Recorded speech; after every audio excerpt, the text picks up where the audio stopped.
میں جب یہاں آیا امامت کے لیے کئی سال پہلے، تو لوگ عقیدت محبت میں علماء کی دعوت کرتے ہیں، ان کی اپنی عقیدت، ان کی اپنی محبت، ان کو ہم ملامت نہیں کرتے. ان کے ایمان کا تقاضا یہی ہے کہ وہ علماء کی دعوت کریں. ہماری مصروفیات کا تقاضا یہ ہے کہ یہ نہیں کہ جو بھی بلا رہا ہے بس گھر کا کھانا ہی چھوڑ دے آدمی. کسی نے کہا نا کہ میں بدعتی مولوی کی ایک نشانی میں بتاتا ہوں، وہ مرتے دم تک اپنے گھر سے کچھ کھایا نہیں کرتے. تو اب میری دعوتیں شروع ہو گئیں. میرے ساتھ ایک پٹھان تھا باجوڑ کا تھا، یا پتہ نہیں دیر بنیر کا، مجھے یاد نہیں. وہ بیچارہ گنے کا رس لگاتا تھا ادھر صدر میں گنے کا رس بیچتا تھا وہ، اور گردوں کا مریض تھا. بہت غریب. ایسے غریب کو اگر فری میں آفر آئے وہ تو خوش ہوگا نا، اب میری جب 2-3 دعوتیں ہوئی تو میں اس کو بھی لے گیا ساتھ میں. شروع میں ہمیں تجربہ نہیں تھا کہ دعوت کا انکار کیسے کیا جاتا ہے نا. اب لوگ زبردستی لے جاتے ہیں، چل بھائی اب منع کریں گے. تو اب اللہ کا شکر ہے پتہ ہے کہ کیسے انکار کرنا ہے نا. تو 2-3 دعوتوں میں جا کے میں تو پھر سائڈ پہ ہو گیا نا. میں نے کہا بھائی ہمارا اب اس کے علاوہ کیا کوئی کام ہی نہیں ہے. اس کے گھر کے کوفتے اچھے ہیں، وہ پائے اچھے بناتا ہے، وہ بریانی اچھی بناتا ہے، تو وہ چپلی کباب اچھے بناتا ہے تو بناتا ہے بھائی. اب یہ تو نہیں کہ ہم اسی کام میں لگے رہیں.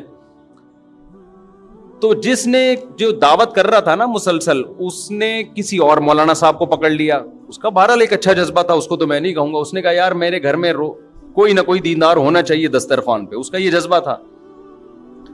اب کسی دوسرے مولانا کو پکڑا، وہ بار بار جا رہے ہیں اور یہ بھی ساتھ میں نا. تو ایک دن وہ مولانا بیچارے دعوت میں پہنچے ہوئے، یہیں بیٹھا ہوا مسجد میں پیچھے بیٹھا ہوا. میں نے کہا یار آپ نہیں گئے دعوت میں؟ کہتا ہے مفتی صاحب غیرت مند آدمی گھر پہ کے کھا کے جو خوش ہوتا ہے وہ دوسرے کے دسترخوان پہ خوش نہیں ہوتا. مجھے اتنا مزہ آیا اس کا یہ جملہ سن کے. میں نے کہا یہ مالدار ہوتا پھر مسئلہ نہیں تھا. اتنا غریب ہو کے بھی اب اس کو شرم آنے شروع ہو گئی ہے کہ یار ٹھیک ہے اگلا طیب خاطر سے دعوت دے رہا ہے، لیکن اپنے گھر کی سوکھی روٹی یہ دوسرے کے دسترخوان کی بریانی سے بہتر ہے. اچھا میری عادت ہوتی ہے ایسے خاندانی آدمی کو تلاش کر کے پھر اس کے ساتھ تعاون کروں. میں ایسے غیرت مند لوگوں کے ساتھ تعاون کرے انسان.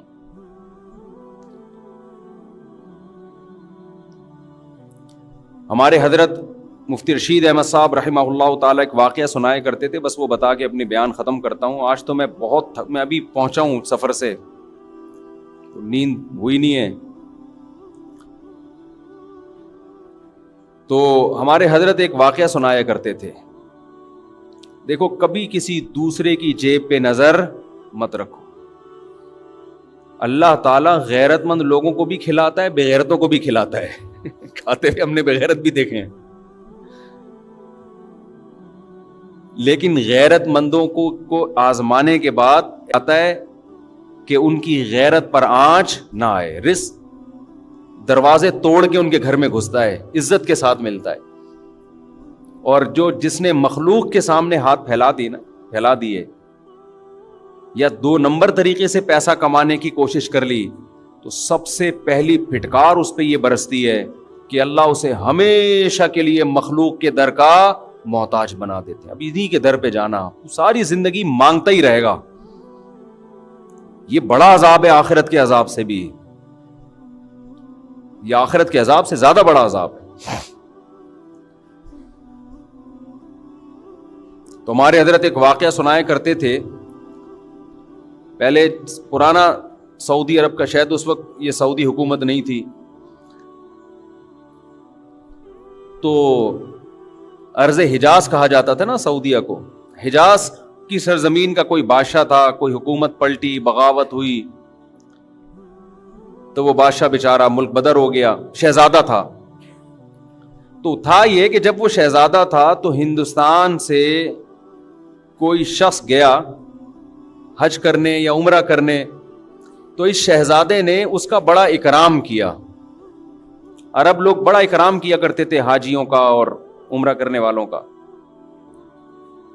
تو اس ہندوستانی نے اس شہزادے سے کہا کہ میں ایک غریب آدمی ہوں, آپ نے مجھے اتنی عزت دی صرف حاجی ہونے کی وجہ سے یا عمرہ کرنے والے کی وجہ سے, کبھی آپ کو زندگی میں ضرورت پڑے اور ہندوستان آنا ہو تو میرے گھر ضرور آئیے گا. حالات کا کچھ پتہ نہیں ہوتا. اس شہزادے نے ہنس کے کہا کہ میں شہزادہ ہوں بھائی, مجھے تیرے گھر ہندوستان جانے کی کیا ضرورت ہے, میں شہزادہ ہوں بھائی, میں کیوں کسی کے در پہ ہاتھ پھیلاؤں. اس نے پھر بھی احتیاطاً اس کو ایڈریس دے دیا, کبھی آنا ہو ہندوستان تو آ جانا. اللہ کی قدرت کے بغاوت ہوئی. آپ کو پتہ ہے جب بغاوتیں ہوتی ہیں تو بادشاہ فقیر ہو جاتے ہیں, بھکاری بن جاتے ہیں در در کے. یہ شہزادہ ملک بدر ہو گیا, بھاگ گیا, کہاں جاؤں, کون ٹھکانہ دے گا. اس کو وہ اپنا پرانا دوست یاد آیا ہندوستان میں. یہ سفر کرتے کرتے, ایڈریس تلاش کرتے کرتے اس ہندوستانی کے گھر میں پہنچا. دروازہ نوک کیا, اس نے پوچھا کون ہے, کہا میں وہ ہوں. یہ حیران ہو گیا کہ یار یہ شہزادہ آج میرے در پہ کیسے. اس نے اپنی حالت بتائی کہ بھئی بات یہ ہے کہ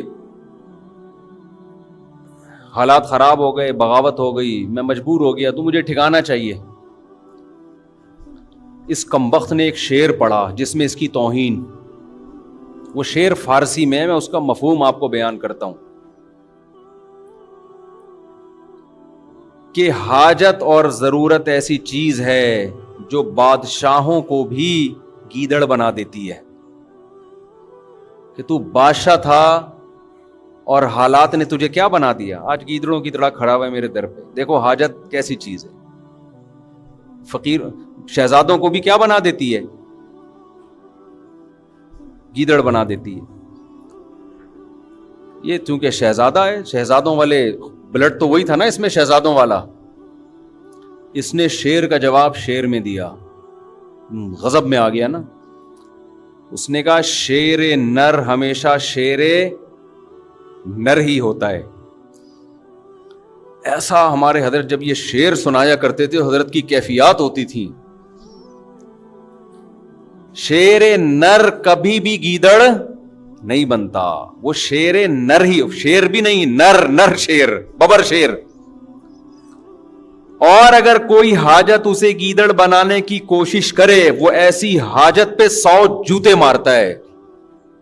اور یہاں سے یہ کہہ کے پیچھے واپس چلا گیا. اب یہ ہندوستانی اس کے پیچھے پیچھے, بھائی معاف کر دے, میں نے تیری توہین کی, مجھ سے غلطی ہو گئی, پاؤں میں گر رہا ہے, رو رہا ہے. اس نے کہا نا نا نا نا نا, شیر نر ایسی 100 حاجتوں پہ 100 جوتے مارتا ہے.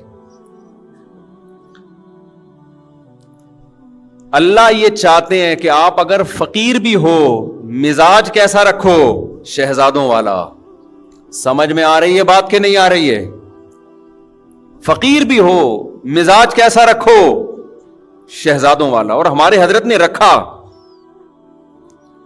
فرماتے تھے میں جب مدرسے میں دارالعلوم کورنگی میں شیخ الحدیث تھا, کتنا بڑا مدرسہ اور وہاں کے شیخ الحدیث,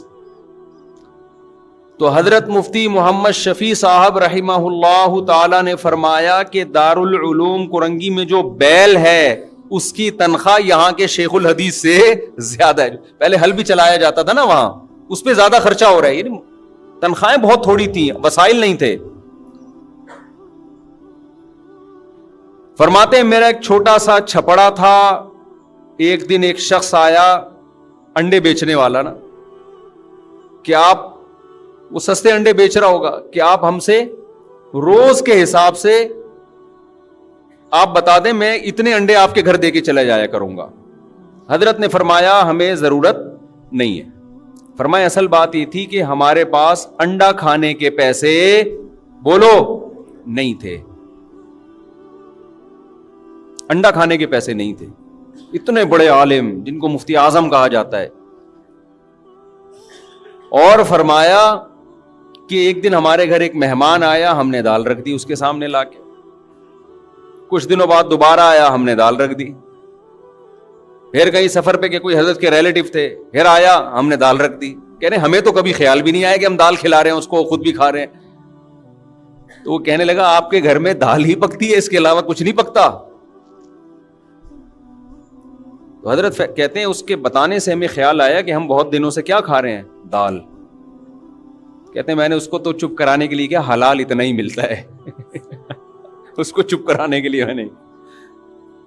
لیکن فرماتے ہیں میرے دل کی حالت یہ تھی، اللہ نے ایسے میرے دل میں جذبہ ڈالا تھا کہ مجھ سے بڑا مالدار دنیا میں کوئی نہیں ہے، میں اس کا بھی مستحق نہیں ہوں. اللہ مجھے روزانہ دال کھلا رہا ہے، میں اس کا مستحق نہیں ہوں کہ مجھے کھلائے. سال میں ایک مرتبہ اپنے پیر و مرشد اپنے شیخ کی زیارت کے لیے لاہور جاتے تھے. اس کے ٹکٹ کے پیسے نہیں ہوتے تھے، تو ہر مہینے تنخواہ سے تھوڑے تھوڑے پیسے بچا کے ٹرین کا ٹکٹ سال میں ایک دفعہ خریدنے کے قابل بنتے تھے. لیکن فرماتے ہیں ایسی ٹھاٹ باٹ والی زندگی میں نے رکھی ہوئی تھی کہ لوگ مجھ سے قرضہ مانگنے کے لیے آتے کہ بہت بڑا سیٹ ہے بھائی. سمجھ رہے ہیں؟ میں بار بار بیان میں کہتا ہوں بعض لوگ حقیقت میں غریب ہوتے ہیں، بعض شکل سے کیا لگتے ہیں، بولو غریب. دل کا جو غریب ہوگا نا وہ شکل سے کیا لگتا ہے، غریب. اور بعض حقیقت میں مالدار ہوتے ہیں شکل سے غریب، اور بعض حقیقت میں غریب ہوتے ہیں شکل سے مالدار. یہ دل کی کیفیات ہیں جو ان کے چہروں پر نمایاں ہوتی ہیں. تو اللہ جب شکر کی توفیق دیتا ہے تو دل مالدار ہو جاتا ہے. تو حضرت فرماتے ہیں مجھے تو یہ ڈر تھا کہ میں مجھ سے شکر نہیں ادا ہو رہا، اللہ کی اتنی نعمتیں، مجھ سے سوال ہوا تو میرے پاس کیا جواب ہوگا. اور بندہ کیا کہہ رہا ہے، آپ کے گھر روزانہ کیا پک رہی ہے، دال. لیکن بندی اگر جو گھر میں ہے وہ ٹھیک ہو تو پھر یہ کیفیت ہوتی ہے. سمجھ میں آ رہی ہے بات؟ نہیں آ رہی میرا خیال ہے. مہمان نے کہہ دیا آپ کے گھر میں روز دال پک رہی ہے، بندہ افورڈ کر سکتا ہے، یہ تانا برداشت کر سکتا ہے، بھائی ہم جو پکا رہے ہیں تو نے کھانا ہے کھا، نہیں تو پتلی گلی سے نکل، یہی ہوگا نا. لیکن اگر بیگم کہہ دے کہ ہمارے گھر میں روز کیا پک رہا ہے، دال، تو اگر شوہر کنجوس ہے، کم بخت پیسے ہیں، خرچ نہیں کر رہا، پھر تو 6 تانے میری طرف سے اور دینے چاہیے اس کم بخت کو. دیا ہے اللہ نے تو بیوی کو دال کیوں کھلا رہا ہے؟ ہاتھ کھول اپنے گھر والوں پہ، کھلا، اللہ تجھے کھلائے گا. ایسے کنجوس بھی الحمدللہ ہم نے دیکھے ہیں، بے تحاشا پیسہ اللہ نے دیا اور پیاز خرید رہے ہیں داغ والے منڈی میں. وہ مسکراتے ہوئے آلو دیکھے آپ لوگوں نے؟ آلو کی 2 قسمیں ہیں، ایک آلو جو نارمل کنڈیشن میں ہوتا ہے، نہ رو رہا ہوتا ہے نہ ہنس رہا ہوتا ہے. کچھ آلو آپ کو روتے ہوئے نظر آئیں گے، کچھ ہنستے ہوئے نظر آئیں گے. یہ سستے ہوتے ہیں کیونکہ یہ ہنسی کی بات ہے نہیں اور آلو ہنس رہا ہے، تو اس کا مطلب یہ اس میں کوئی فالٹ ہے نا، یہ سستا آلو ہے. لیکن یہ آلو جب آپ گھر میں لے کے جاتے ہو تو گھر والوں کو آلو چھیلنے میں محنت کرنی پڑتی ہے. اللہ نے اگر پیسہ دیا ہے تو بھائی تو ذرا مہنگے آلو خرید لے یار، کیوں گھر والوں کو ٹینشن دے رہا ہے. تو میں پہلے تو جمعرات بازار، جمعہ بازار میں خود ہی شاپنگ کرتا تھا نا جا کے، اب تو یہ گارڈ وارڈ کا سیٹ اپ آ گیا. تو میں نے دیکھا ایک صاحب تلاش کر رہے تھے چھوٹے جو ہم اپنی بکری کو کھلاتے تھے. میں نے کہا یار تھوڑا سا بڑے درمیانے سائز کے پیاز لے لو. کہتے ہیں مفتی صاحب آپ نے گھر والوں کو لگتا ہے کہ بہت عیاشی میں رکھا ہوا ہے. یہ عیاشی ہے نا، پورا پیاز لے کے جا رہے آپ. کہہ رہا تھوڑا ٹینشن دے کے رکھنا چاہیے. میں نے کہا اصل میں ٹینشن یا عیاشی کا مسئلہ نہیں، دل میں بولا، اس کو تھوڑی بولا. مسئلہ یہ کہ دل اللہ نے تیرا اس پیاز کی طرح چھوٹا بنایا ہے. لینڈ لارڈ تھا وہ آدمی، لینڈ لارڈ. دل تیرا اتنا چھوٹا سا ہے، تو مر رہا ہے کہ یہ پتہ نہیں قبر میں لے کے جائے گا یہ پیسہ. تو اگر پیسہ ہے پھر تو تانا بنتا ہے، نہ ہو پیسہ پھر عورت کو بھی چاہیے اپنے شوہر کی آمدن میں اس کے ساتھ گزارا کرے. ہمارے حضرت اپنے گھر والوں کی بہت تعریفیں کرتے تھے کہ اللہ نے مجھے ایسی زوجہ دے دی، ایسی زوجہ دے دی، شکر گزار. فرمایا اس غربت میں اس نے میرے ساتھ حضرت تو اس کو غربت نہیں کہتے تھے ان حالات میں، کیونکہ حضرت کہتے تھے وہ غربت تھوڑی ہے، 2 وقت کی روٹی پیٹ بھر کے ملے، غربت کہاں ہے یہ. کہ ان حالات میں کبھی کوئی جملہ ناشکری کا گھر والوں کی زبان سے میں نے نہیں سنا. بس ایک چھوٹا سا واقعہ. کہتے ہیں میں گھر والوں کی طبیعت خراب تھی, ڈاکٹر کے پاس لے کر گیا. ڈاکٹر نے کہا ان کو پھل کھلائیں. ان کو کیا کھلائیں؟ پھل. ان کی صحت اس لیے خراب ہو رہی ہے, پھل فروٹ نہیں کھانے کو مل رہے. حضرت کہتے ہیں میرے پاس فروٹ کے پیسے بولو نہیں تھے. تو میں نے ڈاکٹر کو تو نہیں کہا کہ پیسے نہیں ہے. جو آدمی نا ایسے بیٹھ کے پیسے ہی نہیں ہے ایسے شروع ہو جاتا ہے وہاں بیٹھ کے, تاکہ ڈاکٹر زکات تو وہ دینا شروع کر دے. حضرت کہتے ہیں ڈاکٹر نے اپنے علم کے حساب سے صحیح کہا. میں نے دل میں یہ سوچا کہ بھائی اگر میری گھر والے کو فروٹ کی ضرورت ہوتی تو اللہ مجھے فروٹ کے پیسے دیتا. اللہ نے نہیں دیے اس کا مطلب اس کو ضرورت نہیں ہے. اللہ نے نہیں دیے اس کا مطلب اس کو ضرورت نہیں ہے. یہ بغیر فروٹ کے ٹھیک ہو جائے گی. لیکن یہ مزاج بیوی کا ہونا بھی بولو ضرور. انہوں نے بھی یہ سوچا حضرت کے اہلیہ نے کہ اگر مجھے فروٹ کی ضرورت ہوتی تو اللہ میرے شوہر کو فروٹ کے پیسے دیتا. نہیں دیے, یہی ٹھیک. جو دال روٹی پہ سیٹ ہو گئے نا اسی پہ چلتے رہو. یہ واقعہ کئی سال پرانا ہے. حضرت کا انتقال ہو گیا. حضرت کی اہلیہ ماشاءاللہ اب بھی میرا خیال ہے 95 سال کی ہو گئی ہوں گی, 90-95 کی. اب بھی الحمدللہ حیات ہیں. اور جو فروٹ کھانے والی تھی نا صبح شام بہت ساری چل بسیں. سمجھ میں آ رہی؟ جن کی بیویوں نے کہا فروٹ کھلا, تیرا باپ بھی کھلائے گا فروٹ کیونکہ ڈاکٹر نے بولا ہے. وہ پیزے برگر اور فروٹ کھا کھا کے ان کا انتقال ہو گیا. اور وہ الحمدللہ اب بھی زندہ ہیں بغیر فروٹ کے. توکل دیکھو, گورے کی ڈکشنری میں توکل, اللہ پر اعتماد یہ ہے ہی نہیں. تو ہم بھی انگریز بنتے جا رہے ہیں کیلکولیٹر لے کے ہر چیز. جب اللہ نے دیا ہے پیسہ پھر تو کرو میرے بھائی. پھر حضرت کے پاس آخر عمر میں پیسہ بہت آیا, رزق کے دروازے اللہ نے کھول دیے. جب اللہ نے رزق کے دروازے کھولے ہیں تو حضرت کا لائف اسٹائل پھر چینج ہوا ہے. پھر وہ اسٹائل نہیں ہے. پھر جو حضرت کا VIP کھانا تھا, یہ میں اس لیے بتا رہا ہوں کہ آج کمبختوں کے پاس پیسہ آ جائے تو رہتے وہ دال پہ ہی ہیں. یہ بھی شریعت کی تعلیمات کے خلاف ہے. جب دے دیا اللہ نے تو کھلاؤ بھائی گھر والوں کو. پھر حضرت کا ناشتہ سیب کے بغیر بولو نہیں. جب یہاں سیب ختم ہو جاتے, حضرت کے لیے یورپ سے سیب منگوائے جاتے تھے. حضرت نے کہا سیب کے بغیر ناشتہ, میں سیب لازمی ہے میرے ناشتے کا حصہ ہے. حضرت سیب مارکیٹ سے شارٹ ہے, دیکھو کس ملک میں مل رہا ہے, آرڈر کرو. سیب پیسہ خرچ کیا حضرت نے. نہیں آ رہی میرا خیال ہے بات سمجھ. اور میں خود جاتا تھا حضرت کے گھر کبھی صفائی کے لیے, خدمت کے لیے, تو ماشاءاللہ گوشت, روسٹ, یہ سب چیزیں رکھی ہوتی تھیں. بڑا VIP کھانا, شہد, زیتون. کھاتے کم تھے مگر کھاتے خاندانی. گھر بڑا اچھا, گھر ذاتی نہیں بنایا کہ مسافر خانہ ہے نکلنا ہے, ذاتی کی کیا ضرورت ہے. جو کرائے کا گھر تھا اسی کو بہت بہترین ڈیکوریٹ کیا ہوا تھا. ایسا گھر جا کے سکون ملتا ہے یار کہ شیش محل میں آ گئے ہیں. کہاں آ گئے ہیں؟ کنجوس آدمی پیسہ آنے کے بعد بھی خرچ بولو نہیں کر. پھر گاڑی حضرت نے رکھی, ایسی گاڑی, شو روم گئے گاڑی خریدنے کے لیے نا کہ بھائی گاڑی چاہیے. اس نے کہا یہ گاڑی, انہوں نے کہا حضرت کہ گاڑی دکھا. گاڑی مذاق نہیں کر بھائی تو, یہ گاڑی اسٹائل ہی چینج ہوا نا, تکبر والا نہیں, یعنی اللہ کی نعمت کے لیے. آج جب پیسہ ہو تو کنجوس, یہ قرآن کہتا ہے. جب اس کو خیر پہنچتی ہے, پیسہ آتا ہے, منوعا, کنجوس بن جاتا ہے انسان. اور جب قرآن کہتا ہے جب غربت ملتی ہے انسان کو, ناشکرا ہو جاتا ہے. ان الانسان خلق ہلوعا اذا مسہ الشر جزوعا. غربت آتی ہے چیخنے چلانا شروع کر دیتا ہے, ہائے مہنگائی, ہائے پیسے نہیں ہے, ہائے یہ نہیں ہے, ہائے وہ نہیں ہے. منع کے ابا کبھی سیب بھی کھلا دیا کرو, کب روزانہ دال پہ سیٹ کیا ہوا ہے. شادی سے پہلے تو بڑی بڑی باتیں کرتے تھے. بلکہ تم منع کے ابا بنے کیوں؟ جب تمہاری جیب میں پیسے جب ہوتے تو منع آتا نا مارکیٹ میں. پیسے ہے نہیں, مفتی صاحب کا بیان سن کے منع مارکیٹ میں لائن لگا دی ہے منوں کی. یہ بھی تانے مل رہے ہیں آج کل. جب کھلا نہیں سکتے تھے پیدا کیوں کیا, یہ تانا دیتی ہیں نا عورتیں. تو منع کا ابا ہونا جو ایک سب سے بڑی خوبی تھی وہ عیب بن گئی ہے سب سے بڑی, کہ پہلے صرف یہ شوہر تھے, اب خاتون کے جو بچہ ہے اس کے ابا بھی ہیں, ڈبل رشتہ ہو گیا نا. لیکن یہی رشتہ اب کیا بن گیا ہے؟ تانا.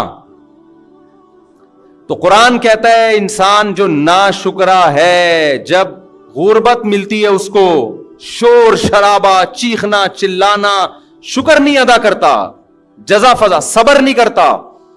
وَإِذَا مَسَّهُ الْخَيْرُ مَنُوعًا, جب دولت کے انبار لگتے ہیں, ریل پیل, کنجوسی کرنا شروع کہ ختم نہ ہو جائے. إِلَّا الْمُصَلِّينَ, قرآن کہتے ہیں ہاں کچھ لوگ ایسے ہیں جب غربت ہوتی ہے تو صبر کرتے ہیں, جب دولت آتی ہے تو سخاوت کے دریا بن جاتے ہیں.